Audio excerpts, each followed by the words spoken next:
Assalamu alaikum. Right now I am standing in the middle of paddy field. Here you can see the nature is very beautiful. Today the weather is very sunny, but there is a heavy breeze.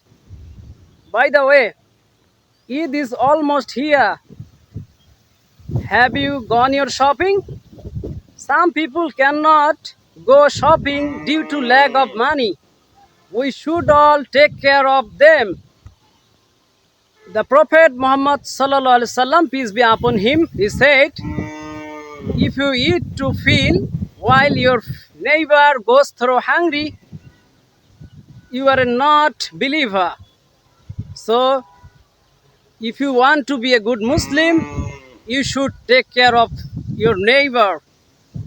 I know you are a good Muslim. You should take care of your family and your neighbor.